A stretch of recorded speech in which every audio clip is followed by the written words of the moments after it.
'Twas your night before Christmas, and all through our kitchen not a creature was stirring, nor scratching, nor itching.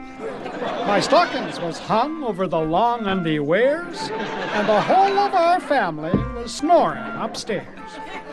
I myself was nestling all smug in my bunk, a-dreamin' of sugar plums and that kind of junk.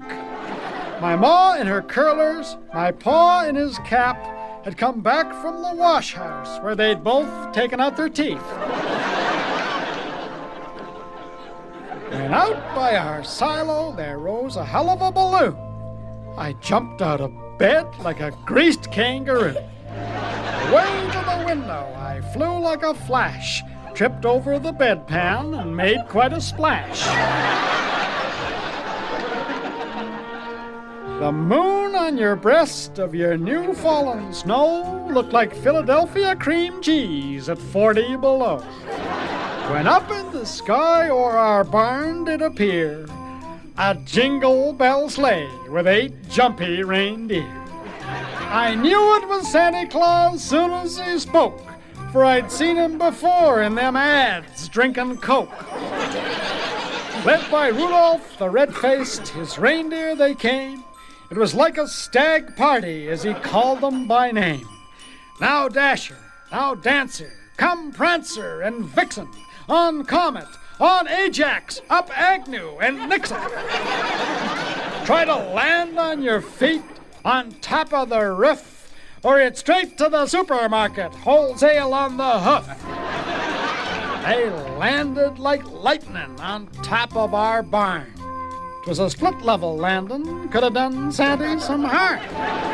So they bounced on to our house, the part that is level, and they landed 3-point, did them 8 horny devil. 'Twas then in a Twinkie I heard on our shingles such chomping and crackling like a mouthful of Pringles. As I drew in my head for to shut out the noise, down the chimney comes Santa Claus, flat on his bag of toys. He was dressed in fun fur from his head to his toe, and like Rudolph from Red Deer, his nose was aglow. A big bundle of toys he had flang on his back, looked like Lulu from Hee-Haw getting out of the sack. His eyes, how they crinkled, his dimples, how murry, like a butterball turkey, but a good deal more furry. His drool little mouth was drawn back like a bow, and the beard on his chin hung about 6 inches below. He had a broad face, not what you'd call narrow, and a belly that shook like that girl singer Charo. He was chubby and plump, a right jolly old elf, and he walked like my mother, in spite of himself. A wink of his eye and a twist of his head made me think for a minute he might jump into my bed. But he spoke not a word, went straight to his work, filled both of my stockings, then turned with a jerk. I never did find out who this other fellow was. Then laying his finger aside of his nose and giving a nod, up the chimney he blows.